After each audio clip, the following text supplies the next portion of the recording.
مرحبا متابعيني الحلوين، شلونكم؟ شخباركم؟ ان شاء الله كله بخير. اليوم نزلنا وياكم فيديو جديد. نزلنا طريقة الطرشي، طريقته جدا سهلة وبيومين تقدرين تحضرينه، وطبعا شكله حلو وطعمه بعد احلى. هسه خلينا نشوف مقاديره. اول شي انا عندي هذا الالماس كيلوين، قطعته غسلته كل زين وقطعته ونقعته تقريبا، ظل عندي 8 ساعات منقع بالمي والملح، يعني عادي مي من البوري. اول شي نقعته، صار المي مالته شلون اللي يعطي لون جوزي، فبدلته وخليت له بعد مي مرة ثانية. فقلت لكم ظل تقريبا 8 ساعات عندي منقع. عندي هسه ها كمية من الثوم، هذا ثوم يعني جديد مالت السنة مو قديم. عندي هسه كيلوين من الخيار، شلنا الأطراف. طبعا هالخضروات أنا كلها غاسلتها مجهزتها.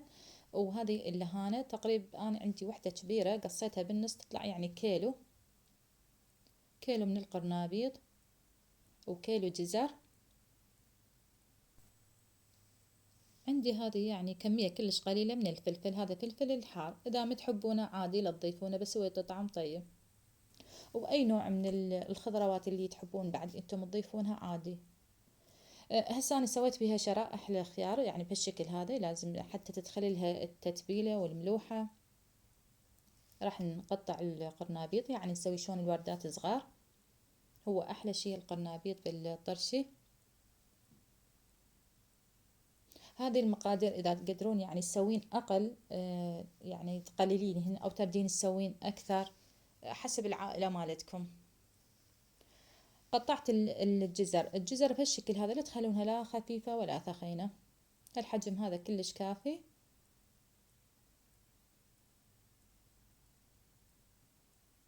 راح أسوي اللهانة نقطعها بهالشكل هذا،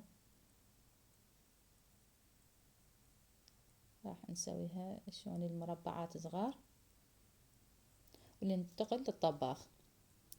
هذا عندي مي حار، يعني عادي مي من البوري، نضيف به الملح. هذا عندي ملح خشن تقريبا 5 أو لو 6 أنا ضفت، هذا يعني بدون يود.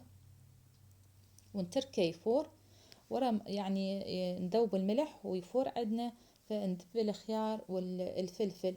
بس لا تخلونه يعني أكثر من 5 دقائق. أنا خليته 5 دقائق الفلفل والخيار، 5 كلش كافي، ويا لا تخلونه أكثر، إذا أكثر صار عندكم فيستوي يعني ينمرد عندكم. فيعني هو بعد لونه يطخضار، أني يعني طلعناه. أنا مرة نزلته هذه غير هذه الطرشي، يعني سويته هم خليت خل، أنا فورت خل وسويته، يعني نفس الطريقة ماكو فرق. بس إذا تحبون يعني تخلين فوق المي تخلين خل عادي. شوفوا يعني بعد هي لونها بيها خضار، خليتها 5 دقائق. عندي هسه الجزر لا خليته أقل، تقريبا 3 دقائق والجزر طلعته، لأن الجزر رأسا يستوي ونريده إحنا يبقى بالطرشي مقرمش، مو يصير ماي عندنا. يعني 3 دقائق كلش هواي وياه. هذه الطريقة يعني جدا سهلة وسريعة. راح نطلع الجزر وأخلي القرنابيط واللهانة. اكو طريقة ثانية يسوونها، شلون اني من نقعت الالماس، بس لا تخلينا يعني كل الخضروات تنقعينها المي والملح، يعني مي من البوري عادي ومو الا مي حار. تنقعينه مي وملح، ولازم الملح خشن، وتضيفينه اسبوع يبقى عندك، اسبوع كامل. بعدين تطلعينه تصفينه وتغسلينه جوا المي كل الزين، لان يصير عندك مالح بملوحة. وبعدين شو تسوين؟ تخلين عليه خل، وتضيفين عليه التوابل، تضيفين عليه بعد مليح، تضيفين عليه النعناع، وتركينه هم اسبوع يبقى عندك، يعني تقريبا يبقى عندك اسبوعين. اسبوع اول شي تنقعينه بالمي والملح، وبعدين الاسبوع الثاني تنقعينه بالخل. هسه عندي هذا الملح والنعناع والثوم، وهذا الألماس صفيناه، وهاي الخضروات هم يعني بردت عندنا، والخل الأبيض. فأنا راح أسوي يعني نوعين. وعندي هذه التوابل راويتكم إياها، التوابل هذه أنا مشتريتها من العطار، يعني اعطاني كمية حق 1000 دينار، هذا تقريبا بيها 3 ملاعق أو 4. من العطار تشترينها تقوليله أنا أريد بهارات الطرشي، فيعطيك إياها، ريحتها كلش طيبة وتسوي طعم بالطرشي. عندي هاي الأكياس اليوم، يعني أنا راح أسوي بالكيس. أفضل شي هذه الطريقة، فلا يقطن عندك، يعني ما يخرب عندك. الطريقة يعني ناجحة 100%. خليت كل الخضروات وبديت أسوي بها شلون نخض بها حتى نخليهن يعني نخلطهن. وهذا اللي عندي دبة الخل، أنا هذه أشتريها جاهزة، يعني أخذها من أبو الطرشي.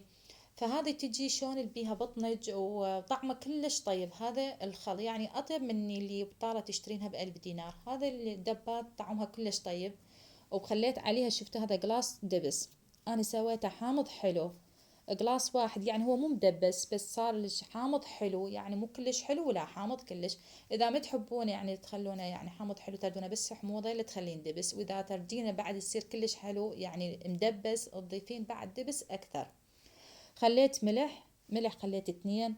وعندي هذه التوابل اللي قلت لكم انا مشتريتها من العطار، هذه تعطي نكهه كلش طيبه بالطرشي، فانا تقريبا راح اخليه وحده كامله هذه كماله مالتها. وعندي هذا النعناع المجفف. النعناع المجفف يعطي يعني نكهة أطيب من اللي بعده فريش. نخلطه كل الزين. قلت لكم أنا هذا الدبس فصار حامض حلو. إذا ما تحبون الدبس لا تضيفونه، وإذا تحبون حالاته يعني يصير عندكم مدبس تضيفون دبس أكثر. هذا راح أخليه بعد كمية.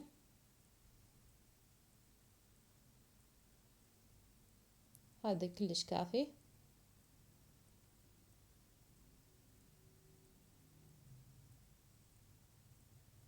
ونبدي شلون اللي نهزه حتى نطلع عنه الهواء. شوفوا شكله، طبعا شكله كلش حلو. وهاي الطريقة ناجحة 100%. شوف أنا شلون يعني طلعت عنه الهواء وبهالشكل هذا، يعني حتى لو يطلع طرشي عندك عادي، حتى نطلع عنه الهواء ما يبقى بيه هواء. وهاي طريقته ناجحة 100%. متضل بيه تكتلات نهائيا. أنا مرة نزلت طريقة الطرشي الأحمر، قالوا لي هواي يصير بيه تكتلات. التكتلات شلون تجي؟ يتخلى هواء أو شيء أنت عندك تاخذين يعني من الطرشي شي بيه رطوبة، يعني شلون هو يصير بيه تكتلات؟ لأنه بيه رطوبة. او عندك الملح مزين. الملح اذا نوعيه من هذه البي يود فيمرض عندك الطرشي، اي نوع من الطرش تسوينه. هسه هاي عندي كميه الثانيه. انا بعدين ضفت الثوم، ما خليته اول بدايه بس خليته. هذا راح اسوي الطرش الاصفر. هذا عندي لون، هذا زعفران طحنته كلش ناعم. اي لون يعني، لون الاصفر عندكم لون صحي يعني مال الطعام تخلينه. وهذا النعناع المجفف. وهذه التوابل. ملح اخلي 2. 2 ذني ممليات. والتوابل انا ضفت 2 لان هذا شوية لونه اريده يصير لون اصفر، يعني يختلف عن اللون الطرش الاسود.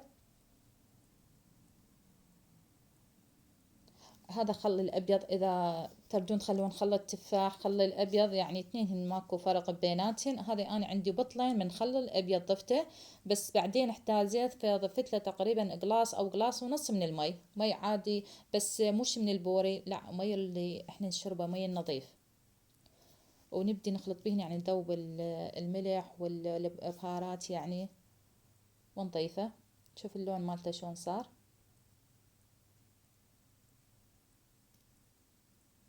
هاي اني الكمية اجت يعني كلش كافي، لان هذه الخضروات اقل من اللي اول مرة سويناه.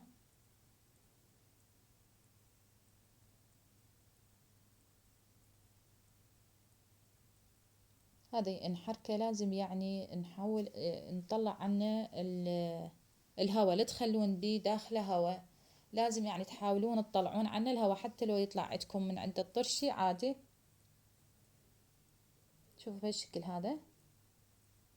وراح نشده ونخليه. هذه الطريقة ناجحة 100%. وبيومين اني واستوى عندي، ما تأخر اكثر غير اليومين. هسه ذني راح نغطيهن ونتركهن عادي بالمطبخ يظلن على الكاونتر. وحتى ورا ما بعدين تستخدمينه وتاخذين من عده هم نفس الشي، تحاولين تطلعين عنه الهواء، وشي نظيف تدخلينه بيه بدون ما مرطوب، وتاخذين منه وتردين تطلعين عنه الهواء وتشدينه وتخلينه برا، ما يحتاج تخلينه بالثلاجة. بهالطريقة هذه ما عليه يظل يعني يعني محافظة عليه، لا يصير بيه تكتلات، لا يصير بيه فشي يعني يخرب عندك، لا يصير طعمه مو حلو. هذا الطرش الأصفر عندنا ورا يومين، أنا سويته يوم الأحد، أنا جاي أصور وياكم بالليل، سويته يوم الأحد بالليل. في يوم الثلاثاء بالليل إحنا أخذنا من عنده، يعني طلعت من عنده للعشاء لقيته مستوي، والطعم مالته طبعا والرائحة مالته كلش حلوة، لأن هذه التوابل تعطي نكهة كلش طيبة. هذا الطرش الأسود والطرش الأصفر، وطريقتهن جدا سهلة وسريعات تسويهن، حتى لو هسه احنا بأيام رمضان دخلنا إن شاء الله خير وبركة عليكم.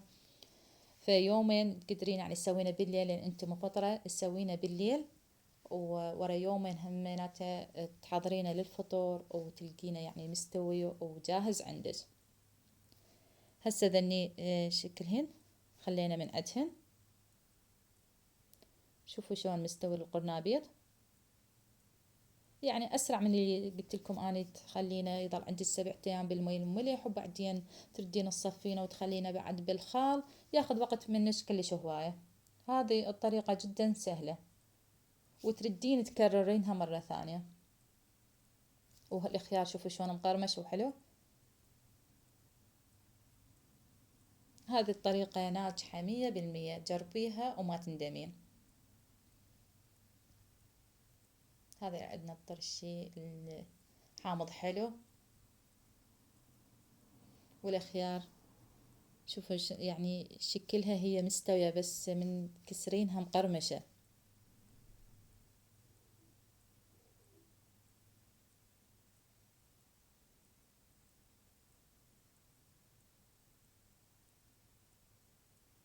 هاي لازم تسوين بيها شرائح حتى يعني تدخلي لها اللي قلت لكم مثل الملوحة يعني التتبيلة اللي خليناها. عندي هذا الألماظ، عم تشوفوا شلون يعني انكسر ومقرمش.